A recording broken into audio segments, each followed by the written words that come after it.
373-8's on screen right now. This is a January red gilt that I probably ought to be examined for offering this one, and I guess I'm doing this video exercise here with cold feet. Admittedly, she's a statement day on the top side. At this point, I don't think the show pig world needs to know any more about statement day, other than I am very proud of how he's siring for the folks that used him. Bottom side here would be a gilt that we bought from the Mosteller crew in Oklahoma, bought from Max a couple years ago to show. She would have been champion Duroc in the 4-H show at the Missouri State Fair a couple summers ago.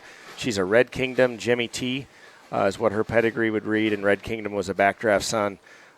She was a neat gilt. She was purchased in an effort to get just some little different blood. She did really well as a show gilt for Max, and she's still a very impressive sow to look at in the sow lot, and this is a statement day out of her.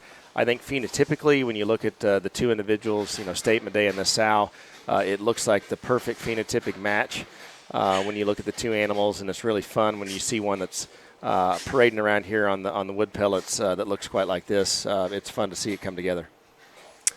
You could go a long ways here. And to be honest, it's going to be fun to watch you kind of quirk and scour all week about this thing because I'm not sure that I've probably seen a more just freaky looking red gilt at this size here, probably in a while at least. Man, this thing is extra in so many ways. Her look up front is just incredible. Her skull, her jaw, her neck shape, and the way she ties it into the top of her shoulder is next level good. And from there back, that's about as picture perfect as it gets in terms of her mid spine and transitioning into her hip. And to be honest with you, one of the most impressive parts about this one is watching her drive away, because that is as big and bendy and athletic of a rear leg that you can get in a red one. Man, this one is next level good. I guess it doesn't really matter where you show her, when you show her, who you show her to. It's going to be fun, and man, this thing's awfully fun to look at.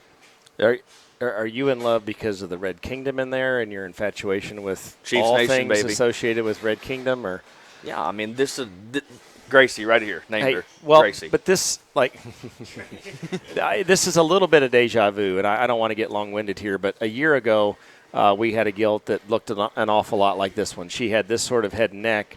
She had this sort of structure. She was longer-bodied. She was more immature. She happened to be out of green bottles. She was 318-9 was her ear notch. I reluctantly put her in the sale. I'll tell you firsthand that I bought her back in the sale, and we kept her. She brought $3,000, and she ended up being the gilt that Max showed last summer and was a mate to statement day. So, we take this sale serious, and we try to offer our very best. That gilt was in the sale last year. I felt like at $3,000 she was undervalued. Yeah, I can promise you there's not 10 of them better than this one laying around somewhere. No. Well, I haven't been out like you guys have, but this one, she'll be at auction on Sunday, and we'll see what the buying public thinks of her.